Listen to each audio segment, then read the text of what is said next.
Julian Rankin here, coming to you from the Walter Anderson Museum of Art, the home studio, and you are witnesses to the maiden voyage of The Connect, which is our new streaming show that we'll be bringing to you once a week or more or less.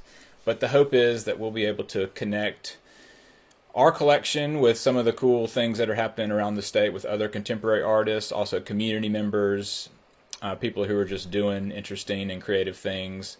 And really the hope too is to start some conversations with y'all out there and to send our well wishes during this wacky time. And please do keep safe and well. But right now, I hope y'all just take a few minutes. This is about a 15-minute show, and every time we do it, we're going to have a special guest. So this week's guest is going to be our curator, Mattie Codling, and y'all can just be throwing questions into the comments. We'll get to those at the end, and give it a share if you can. The live stream, so we can get more people knowing about us. And two, if you have any people we should talk to around the state in future episodes, just message us on Facebook or Instagram, and we'll see what we can work in. So first thing we're going to start with, I wanted to go to the source and give a little inspiration from the man himself, Walter Anderson. And it's a good time to mention the Horn Island logs, which is, of course, the quintessential Anderson tome, his records from being out on Horn Island. Those are all collected in a book that's currently out of print, but it will be back in print with University Press of Mississippi this fall. And if you're interested in picking that up for pre-order, you can do that at our website at walterandersonmuseum.org. But I did want to go to Walter and just give y'all and myself a bit of inspiration, reminding us that we are all connected. He wrote, "To know that every movement you make is related to the movements of the pine trees in the wind, the orbit of a star, or the spiral movement of the sun itself." And this is a picture of camping out on Horn Island. Unfortunately, we can't be there now, the ultimate social distancing site, but hope we can keep it in our mind's eye, and we'll be showing some, as we keep doing this show, some escapes to the island, both past and present. So, that being said, I want to bring in our special guest. We're going to see if we can get our audio working. Mattie, say something. Let's see if we can hear you. Hi, everyone. Awesome. I think you're coming in good. So this is Mattie Codling, our Director of Collections and Exhibitions. And I wanted to start, here we are. This is our first time doing this, aside from an ill-fated test yesterday where we tried to figure it out. So, but what's it like being in this kind of working environment where we're sitting at home? I'm in my bedroom, and you're probably in your living room with your dog. And how's this been different from anything you've experienced before? Well, it's been a little strange. Usually I'm able to go and actually interact with the art objects themselves, but here it's all just very virtual. I have images on my computer, and we, of course, have our database, which is a good resource, but it's been strange kind of thinking about everything very cerebrally instead of the physical objects themselves. Yeah. And people are throwing stuff in the comments. I remember, I encourage y'all to keep doing that. I want to say, talking about local artists, there's a Melanie Munns, Melanie Antonelli now, her married name. But if you're curious who that Barbie painting is behind me, that's an Oxford artist, Melanie Antonelli. I encourage you to check her out on Instagram. And we are going to have local artists on these shows and go do some studio visits and things. So, Mattie, one of the things we tried to do, as you know, we're doing this show digitally. We tried to do a lot of other stuff digitally, and you working with the collection, the challenge is how do we engage people with that when the objects are at the museum and we're closed. So this is why this segment's called Cats, Cats, Cats. So we tried to, as we said yesterday when we were kind of spitballing what we were going to talk about, we tried to break the Mississippi internet. Not the full internet, but we just tried to keep a kind of a humble, low bar. Let's see if we could at least partially sprain the ankle of the Mississippi internet with a cat exhibition. And I just threw up the GIF that people can look at now. This is 9 Lives, Cats of Walter Anderson. So I think this was your idea and your brainchild. So just tell us kind of the genesis of it and how you think it came out. So this digital exhibition is actually based off of one of my favorite exhibitions that we've done at the museum, which was based on the cats of Walter Anderson. And we based it off of one of Walter's poems about cats. And at first, when I pitched this to John Anderson, who's the family curator and Walter Anderson's youngest son, he looked at me like I was a little bit crazy, but I had a plan.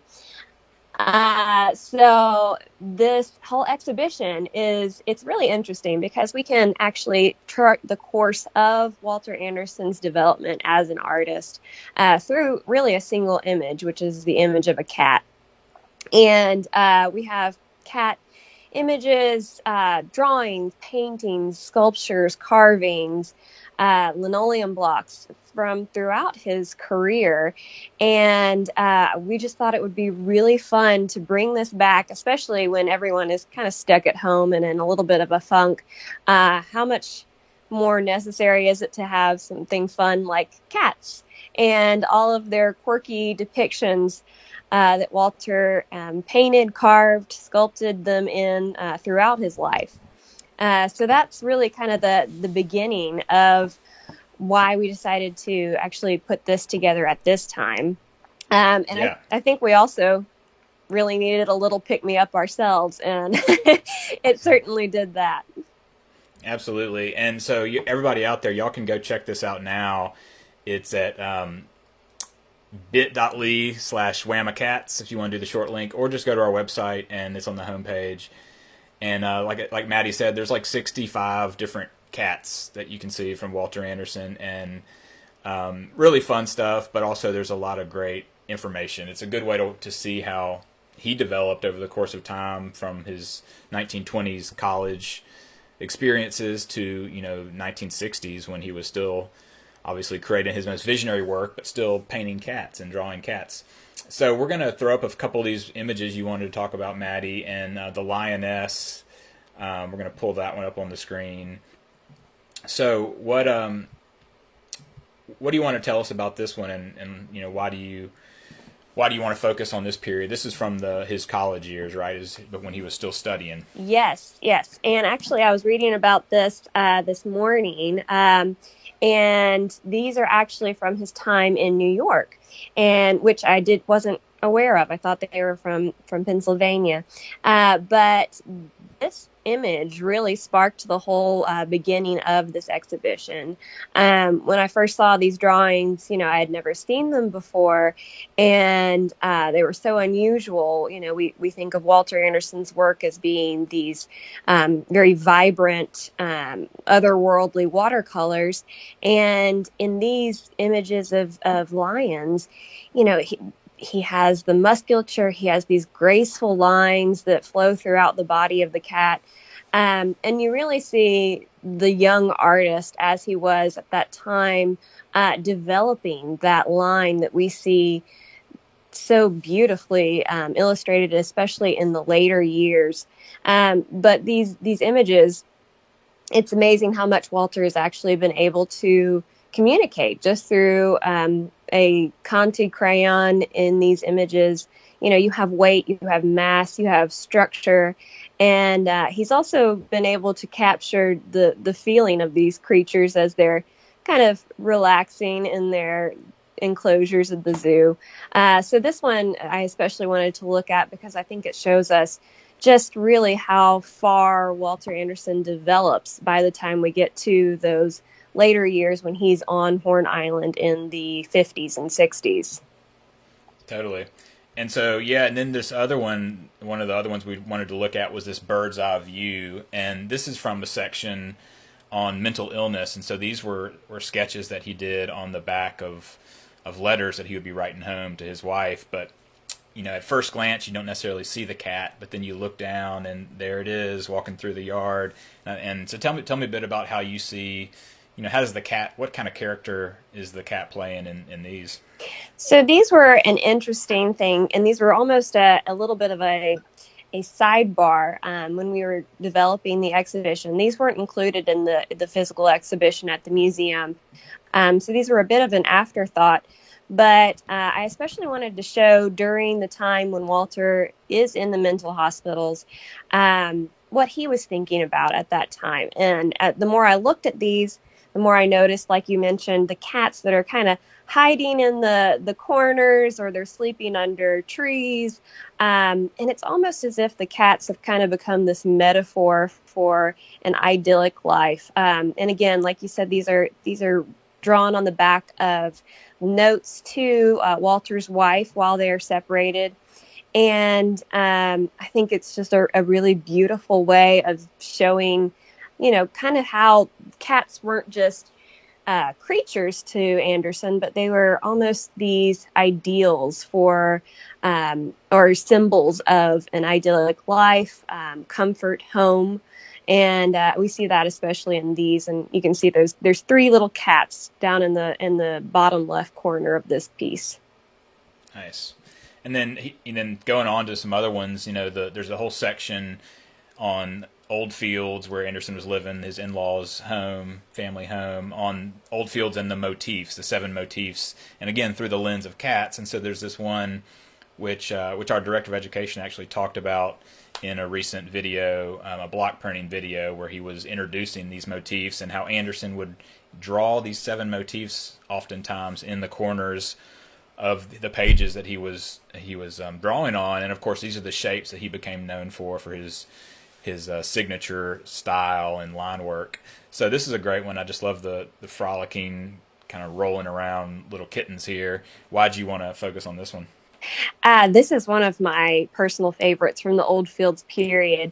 And the way that Mary Anderson, Walter Anderson's eldest daughter, describes it, after he got out of the mental hospitals, Walter actually had to teach himself how to draw again. And so he picked up these 7 motifs, which he had been using as far back as in the 30s, I believe. And so he picked these back up, and he starts to draw them over and over again, especially in the upper right-hand corner.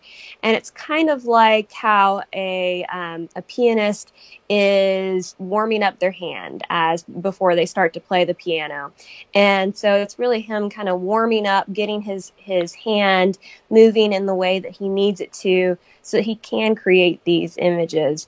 And I think that the 7 motifs, especially in Walter Anderson's hands, just becomes so evocative of movement and character. You see, especially in this picture of the kittens, the S curve is just, I think this entire piece is made up of S curves, but we know exactly what's happening. And you also get that humor of the kittens in this image. And something I did want to mention about this piece, people may have questions about it, is that this piece did go underwater during Katrina. And so that's why you have a lot of the background is a little mottled, and you have a little bit of fading. But it's really in quite extraordinary condition for having been completely submerged. Right, definitely. So just shouting out everybody out there. We got Las Vegas tuning in, and North Carolina, Louisiana, definitely Mississippi. So y'all remember to let us know where you're coming from and throw your questions in there. I got one more work that Mattie wants to talk about, and this is the Curator's Pic. And then after we finish talking about this cats exhibition, I just want to tease what's coming up next. I don't know if y'all been following our staff reenactments or imitations of Walter Anderson's artworks, but our whole staff has taken it upon themselves to follow this museum trend of dressing up as artwork. And I'll just say, to our wonderful director of education, Tony DeFada, he has an image you will not want to miss. So don't go anywhere.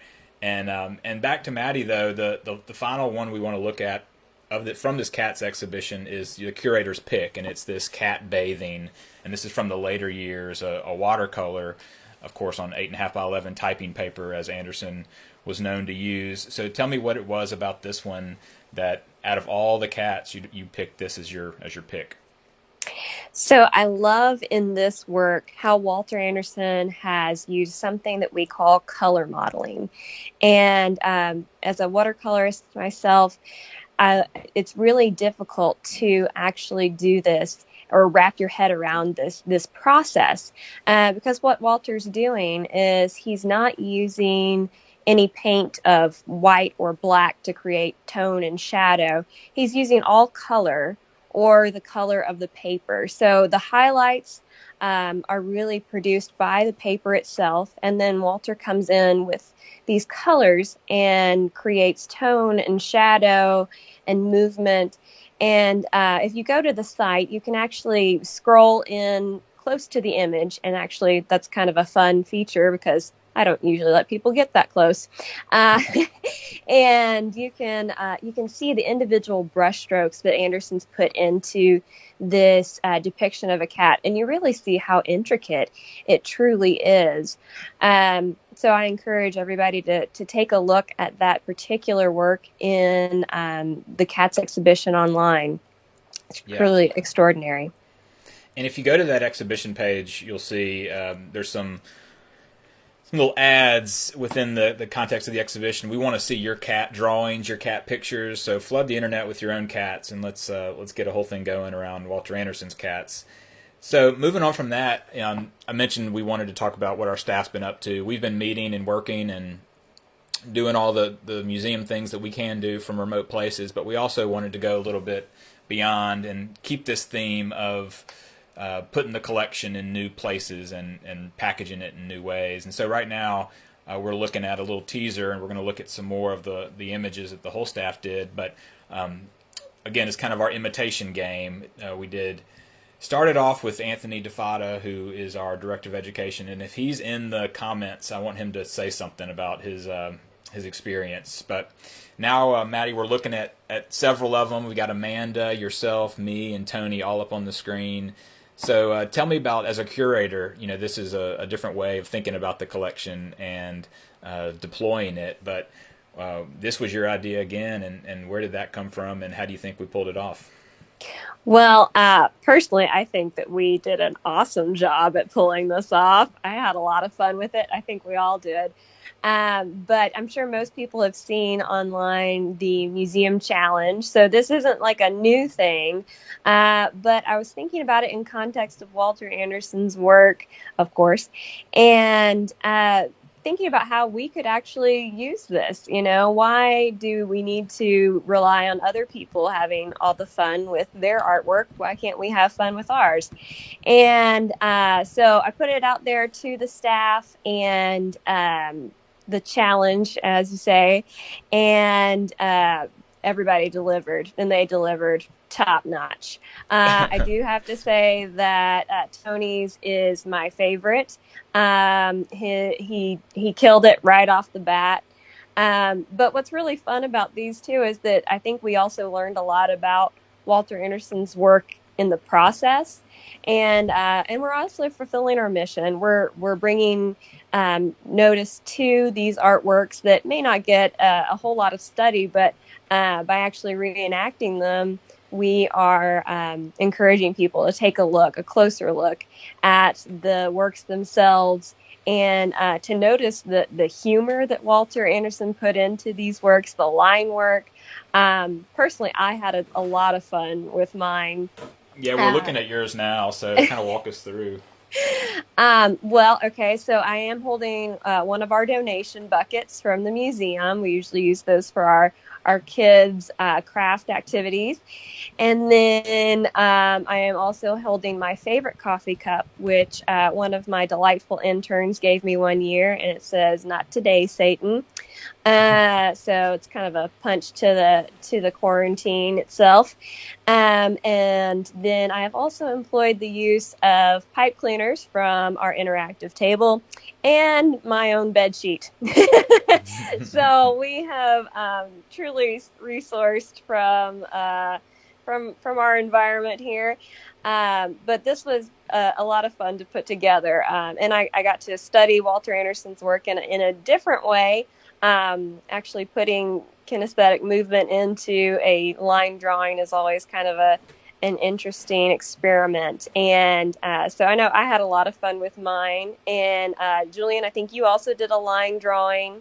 And that was I think that was what was fun about it is with the line drawings is trying to give some some flesh to those bones. Mm-hmm. and I was doing a crazy weird photo shoot again in the bedroom, trying to recreate this what I would call a bare-chested umbrella guy, but really the traveler that Anderson drew while he was in China, and I had a great time doing it. I think I pulled almost every.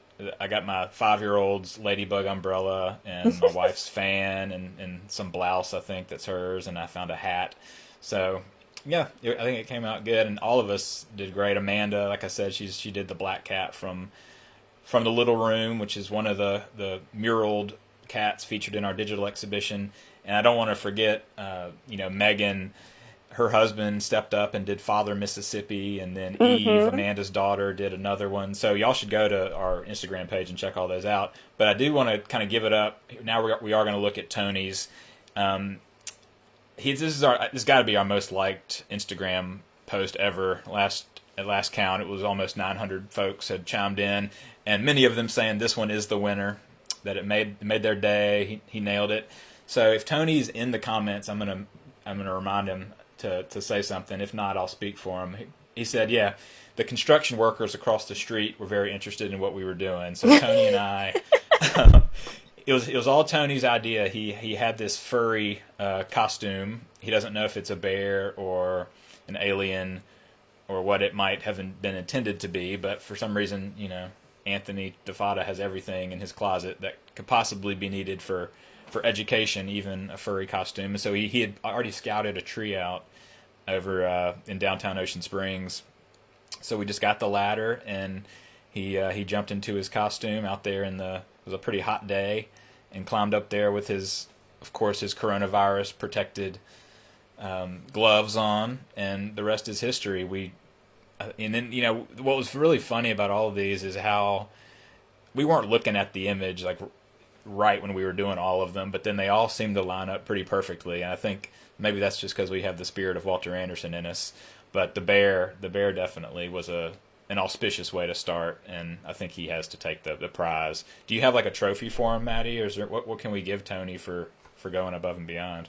Ooh, we'll have to find one. I'll find something. Maybe it'll be like a paintbrush or something. Totally. And Tony does say, I don't think you can get this any longer, but he got it for $1 at Goodwill. So, if we're getting a plug in for supporting Goodwill, you never know what you'll find there. But that brings us to the end of this first show. So we do have some times for some questions. I'm looking through here. A lot of comments. Comfortable looking pajamas, replying to Tony. So I don't think we're any specific questions. If anyone has any questions about the Anderson artwork, let us know. Again, holler at us on social media. We'll be back with another episode of The Connect here in the days to come. And we do want to come to you wherever you are in the state and region. So, contemporary artists, this is a call to y'all. We want to drop in on your studios and see what all we can find and check on y'all. But we really also want to remind everyone from all of us here at the museum that we're thinking about you. We're closed to the public right now, but we look forward to the day when we can be open again, and we hope that y'all are all finding a little bit of inspiration through the many creative media that are circulating around on the internet now, or maybe the things you have in your home, the Walter Anderson prints you may have nearby. So just know that we're thinking about y'all, and we're trying to do our best to bring Anderson's free-thinking, adventurous spirit into this new age. And I think it's going to take a lot of creativity for all of us to emerge from this time, but we're going to do it together, and we're going to keep being here as a connective tissue and a resource to bring all the cultural and nonprofit arts community together through this live stream and through other mechanisms. So, Mattie, thank you for joining us. You can say anything you want to the people out there before you sign off, and I'll turn it over to you for the last word. Thank you guys so much for tuning in with us. This was a lot of fun. Keep sending us ideas and questions. We miss you all. Hope to see you soon. Awesome. All right, y'all. Well, y'all be good. Like I said, at the very least, it'll be next Thursday at 2 o'clock, same time, but we may throw in some more streams in the meantime, and we'll promote it in advance. But do follow us, all our social media networks. We'll let you know about it. Stay safe. Stay well. See you next time.